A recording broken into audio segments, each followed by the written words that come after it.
क्या अमेरिका सच में ईरान के लिए इजराइल पर अटैक करेगा या फिर धमकियों का खेल चला रहेगा? जब गाजा जला तो इस्लामी देश बयान देने तक क्यों रुक गए?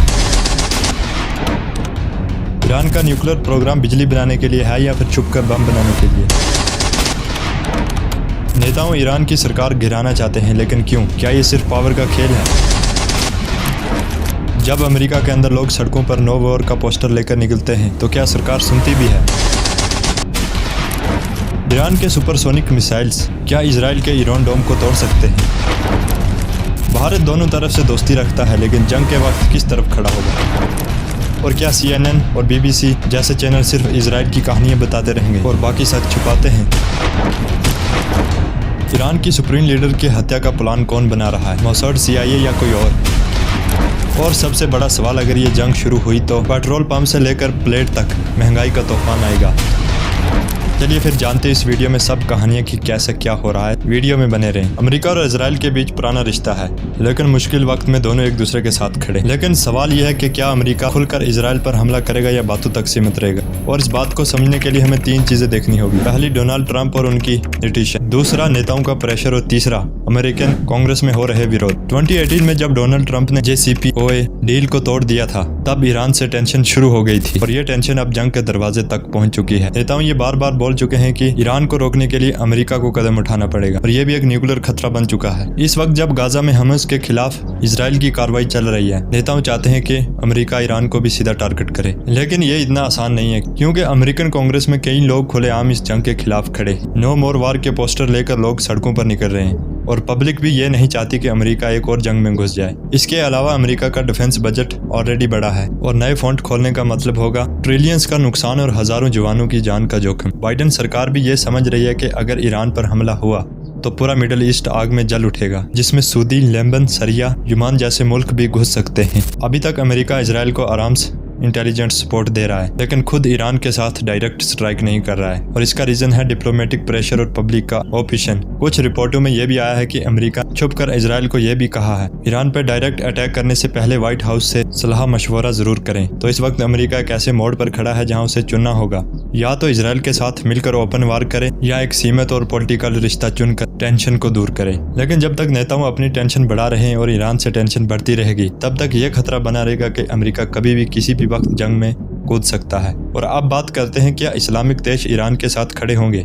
ईरान जब भी किसी जंग के करीब होता है तो सबसे पहला सवाल उठता है कि क्या उसके साथ इस्लामिक देश खड़े होंगे या नहीं। गाजा और इजराइल के टाइम भी यही देखा गया था। सबने बयान दिए, लेकिन किसी ने खुलकर मदद नहीं की।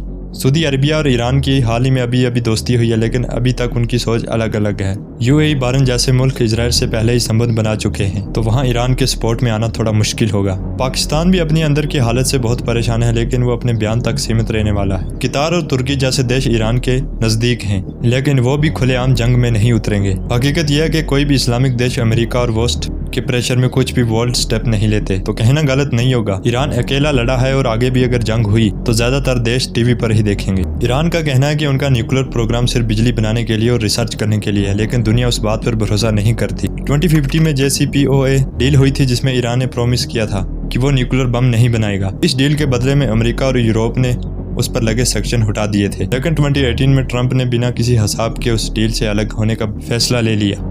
उसके बाद ईरान ने भी धीरे धीरे अपना एनरिचमेंट लेवल बढ़ाने का काम शुरू कर दिया। इजराइल छुप छुप कर यह दावा करता है कि ईरान न्यूक्लियर बम बना रहा है, लेकिन IAEA, जो एक इंटरनेशनल एटॉमिक एजेंसी है, उसने कई बार कहा कि ईरान ने अभी तक बम बनाने जैसा कुछ भी नहीं किया। असली बात तो यह है कि ईरान के पास टेक्नोलॉजी है, लेकिन वो अभी तक ऑफिशियली बम तक नहीं गया है। दुनिया को डर यह है कि ईरान को अगर कॉर्नर किया गया तो वो भी नॉर्थ कोरिया की तरह ओपन न्यूक्लियर पावर बना सकता है, और अगर ऐसा हुआ तो मिडिल ईस्ट का बैलेंस टूट जाएगा और जनता का खतरा और बढ़ जाएगा। और अब बात करते हैं कि क्या नेताओं ईरान पर रेजिम चेंज चाहते हैं। नेताओं का ईरान की करंट सरकार से पुराना दुश्मनी रिश्ता है। वो कहते हैं कि ईरान एक टेररिस्ट स्टेट है और उनका कहना है कि ईरान के हाथों में अगर कोई पावर रही तो इजराइल का सेफ रहना मुश्किल हो जाएगा। इसलिए वो बार बार यही कहते हैं कि ईरान की सरकार बदली जाए, यानी रेजिम चेंज हो जाए। अमेरिका ने भी पहले इराक और लीबिया में ऐसा ही किया था, सरकार गिराई और नई बनाई, लेकिन आज तक भी वहाँ अमन नहीं हुआ। और नेताओं चाहते हैं कि ईरान में लोग खुद अपनी सरकार के खिलाफ खड़े हो जाएं, जिसका फायदा इजराइल उठा सकता है। लेकिन ईरान में सरकार मिलिट्री और क्लरिक्स के फुल कंट्रोल में है जिसे तोड़ना आसान नहीं है। अगर अमेरिका ने या इजराइल ने जबरदस्ती रेंज चेंज करने की कोशिश की तो उसका रिजल्ट और भी खतरनाक हो सकता है और पूरा मिडल ईस्ट एक इराक या सीरिया बन सकती है जहां सिर्फ तबाही और टेररिज्म होगा। और अब बात करते हैं क्या ईरान की मिलिट्री कैपेसिटी इजराइल से बेहतर है। दोनों देश के पास अपनी ताकत है, लेकिन दोनों देश की स्ट्रेटेजिक और सपोर्ट अलग है। और इजराइल के पास अमेरिका का फुल लेस्टिस्ट वेपन्स, फाइटर जेट्स और इंटेलिजेंस सिस्टम्स, और वहीं ईरान अपनी बैलिस्टिक मिसाइल्स खुद बनाता है जिसमें और ड्रोन टेक्नोलॉजी सबसे बड़ी बेहतर मानी जाती है। ईरान के पास सुपरसोनिक मिसाइल हैं जो इजराइल के आयरन डोम को झकझोर के जा सकती हैं। साथ ही में ईरान के पास प्रॉक्सी फाइटर भी हैं जैसे हिज़्बुल्लाह, हुटीस, इराकी मिलिटिश जो हर कोने में एक्टिव हैं। ये फाइटर्स इजराइल के खिलाफ कई जगहों से अटैक कर सकते हैं। ये ईरान की असली पावर है, लेकिन इजराइल के पास न्यूक्लियर बम है जिनका होने के पास ईरान के पास कोई भी प्रूफ नहीं मिला। तो सीधी बात यह है कि ईरान का वॉर स्टाइल गुर्ला और साइकोलॉजी है, जबकि इजराइल का स्टाइल डायरेक्ट और हाई टैग है। अगर फुल वॉर होगा तो दोनों तरफ से नुकसान हो सकता है, लेकिन ईरान की प्रॉक्सी फोर्स से इजराइल को ज्यादा धमकी हो सकती है। और अब बात करते हैं क्या वेस्टर्न मीडिया इजराइल का प्रोपेगेंडा फैला रहे हैं। अक्सर देखा गया है कि वेस्ट के बड़े मीडिया चैनल्स इजराइल की कहानियां दिखाते रहते हैं। CNN और BBC, फॉक्स न्यूज जैसे चैनल्स ईरान या फलस्तीन की बात या तो काट देते हैं या तो सॉफ्ट म्यूजिक के साथ दिखाते हैं। 1995 में न्यूयॉर्क टाइम्स ने खुद माना था उन्होंने इराक वॉर के वक्त अमेरिका का प्रोपेगेंडा छुपा दिया था, और आज वही पैटर्न ईरान और इजराइल के मामले में भी रिपीट हो रहा है। सिर्फ ये एक एंगल दिखाया जा रहा है। जो जर्नलिस्ट इजराइल के खिलाफ लिखता है उसका शो हटा दिया जाता है या उसे एंटी-मिस्टिक कह दिया जाता है।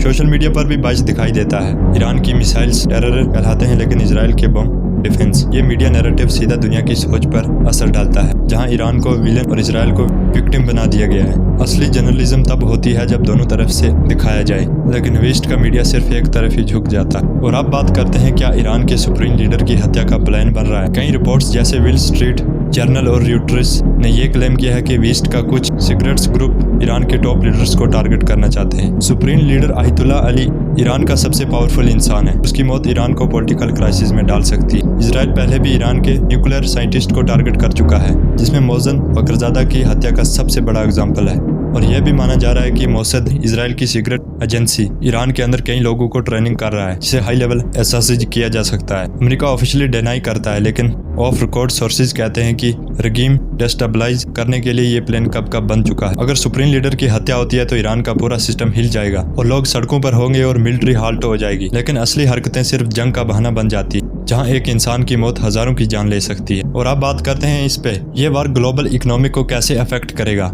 अगर ईरान और इजराइल के बीच सबसे बड़ा युद्ध होता है तो सबसे पहले झटका ऑयल को लगेगा। स्ट्रेट ऑफ हॉर्मस, जहां से दुनिया का 30% तेल गुजरता है, और अगर वहां पर टेंशन हुआ तो पूरा मार्केट हिल जाएगा और ऑयल $100 से ऊपर चला जाएगा, और उसका सीधा असर होगा ट्रांसपोर्ट, खाना, बिजली और हर चीज की दाम पर। और पूरी दुनिया में एक महंगाई की लहर आ सकती है।